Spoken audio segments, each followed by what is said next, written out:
got an itchy nose. Happy Christmas, everybody. Yeah, this is a Brucey bonus video, this one. Thank you to all your comments last week, very, very kind. And also I want to say thank you to the regulars on the premiere: Annette Sharrock, Alan Lucas, Karen with no surname, whoever you are, Karen, Nancy White, Laurie Larkin, Katrina Richards. Yeah, so hi to all you guys. Thank you very much for all your support at the premieres. It's very, very kind of you. I also want to say hi to John Herbert Yard and his wonderful son Glenn Yard and his wonderful wife Louise Yard. I know they are great, great fans.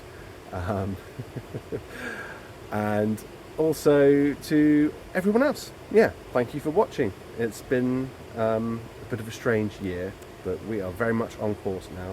Have a great Christmas, and we'll see you in the next video. Bye bye.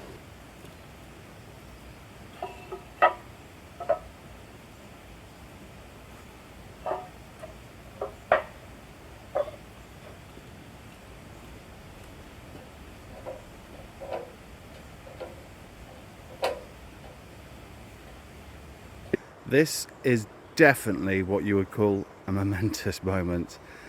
Can you see the nice yellow bits on that timber? I've just taken the piece of timber that was covering up so you can see how much this is weathered. We have been waiting months for the special tiles to come into here. I need to say a big thank you to Stephanie. She is the one that has sorted out the order at the local builders merchants. She sometimes watches this, so hi Stephanie. Anyway, in late September 2024, we finally get to finish this roof that I started in March. Woo! How exciting.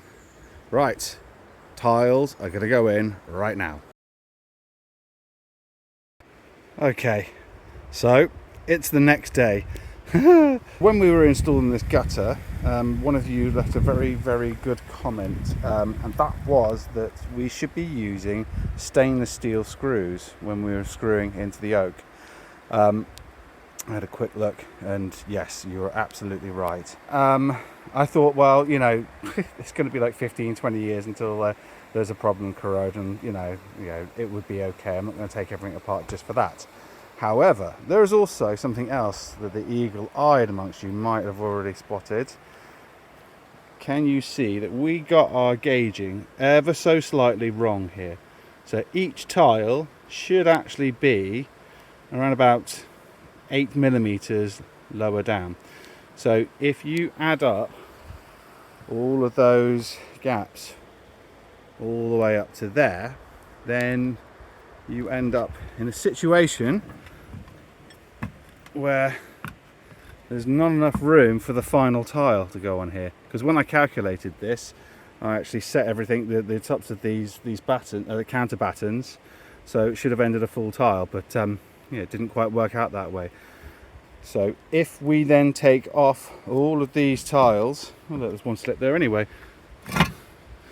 If we take all these tiles off and we change the battens, then we should basically have a tile that reaches all the way to the top of there. It will close up the gap.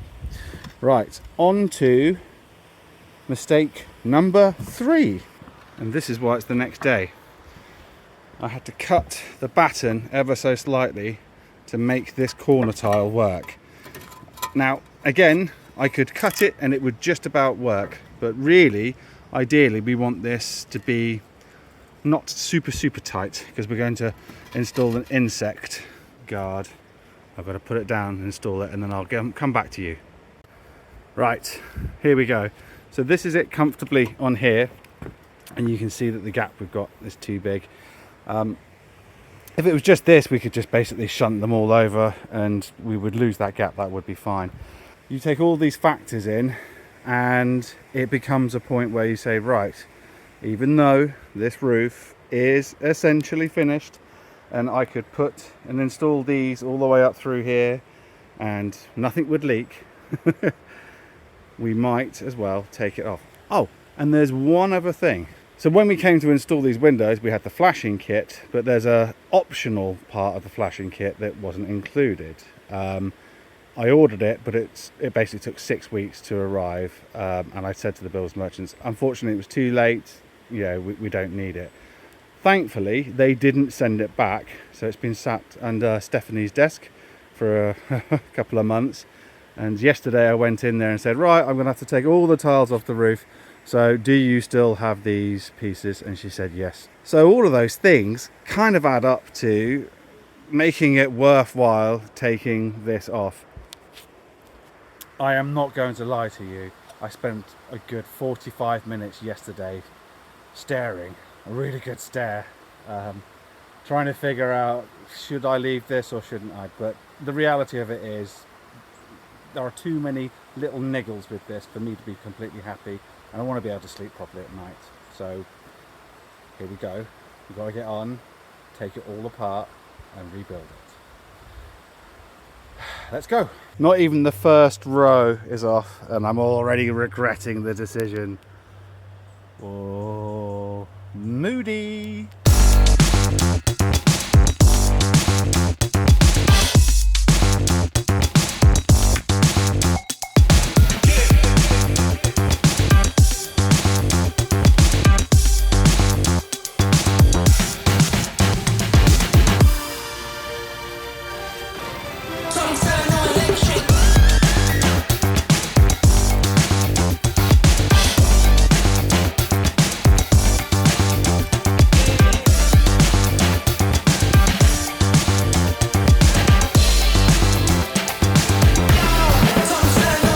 Wow, those wasps really did try their hardest to make a home here. It's crazy. 1, 2, 3, 4, up there, 5. There we go. All the tiles off. Didn't take too long. Probably even quicker for you guys watching at home. I've left the bottom row in just for the time being, and I'm going to change this batten here, bring it down, put another row back on here and check that I'm happy with the overlap of the two tiles, and then take them off again, and then every single one of these battens will need to be adjusted down to the new spacing. As you can see here, I marked the original position of this batten and it's about 6 millimeters, and if you add all this together, so 1, 2, 3, 4, 5, 6, 7, 8, 9, 10, 11, 12, 12, you would end up with 12 times 6.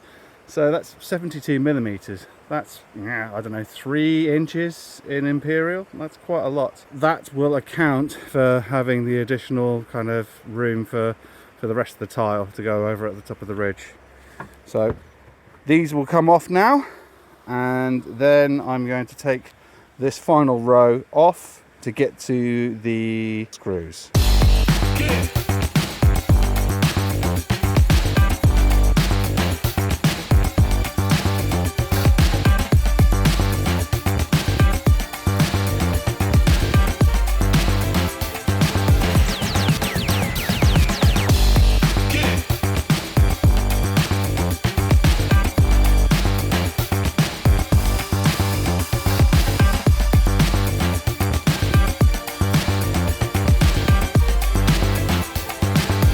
There you go. That's what happens to a normal zinc passivated screw when it is sunk into oak for, I don't know, 5 or 6 months. You see that colour change? So that's why it's so important that we change these out.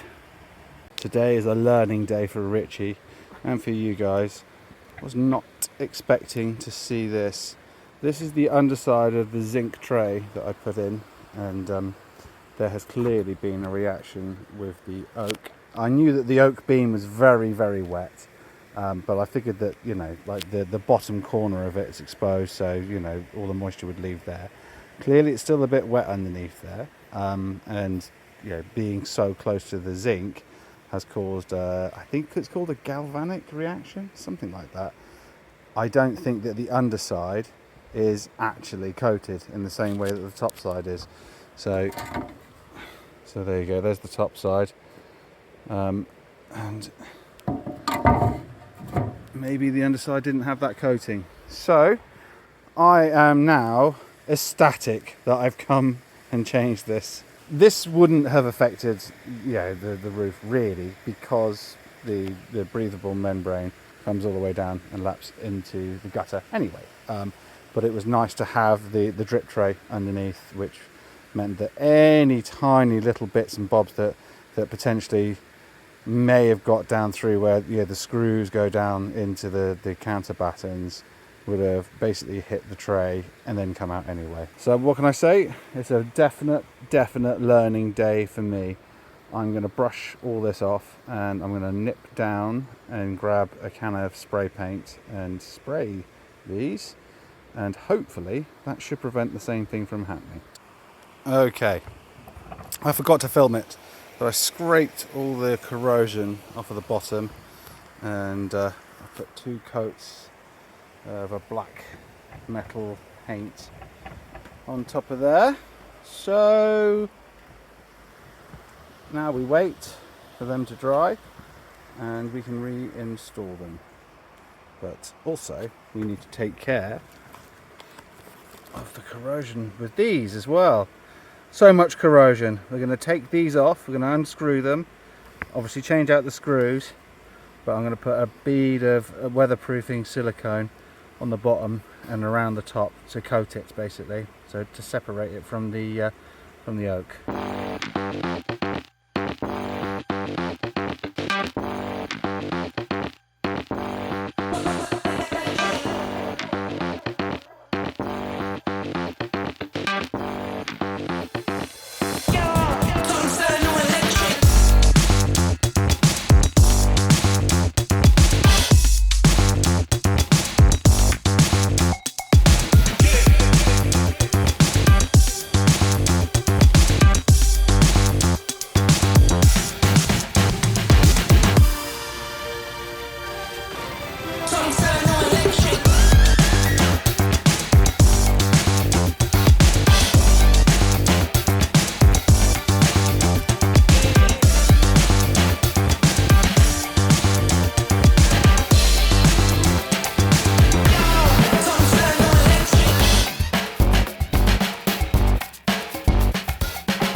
flashing kit back on that one.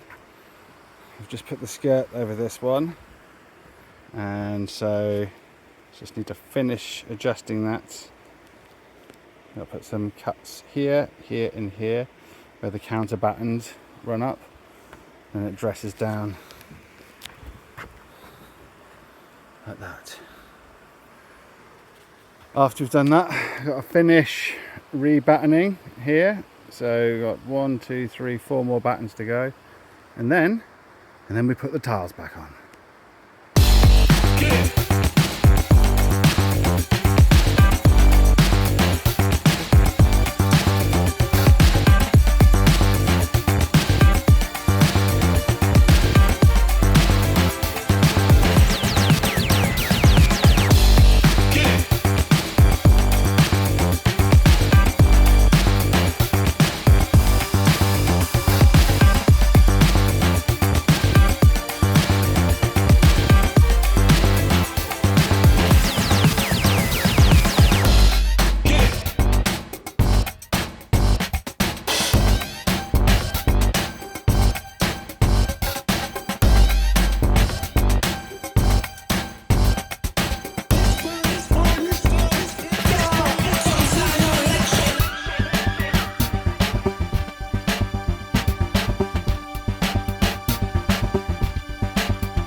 world's smallest roof is done. There we go. All done. Wow, kind of done. I can't get the gutter in just like it was up there because the scaffolding is in the way. But this is all ready now to basically build up underneath here with stone, and then this bit is finished. So this is a dry ridge system, so yeah, it's no cement. Not sure I'm in love with the look of the stainless steel on here. I'm going to see if I can spray these, try and match them in, because they stick out a little bit for my tastes, especially the one on here, those two here. Anyway, I am actually off to the UK tomorrow for 2 weeks, but through the magic of the internet, you won't know this because we're filming and editing a lot of these in sequence, so you'll end up seeing them without any breaks, hopefully. Anyway, goodbye for now, and we'll see you in the next video.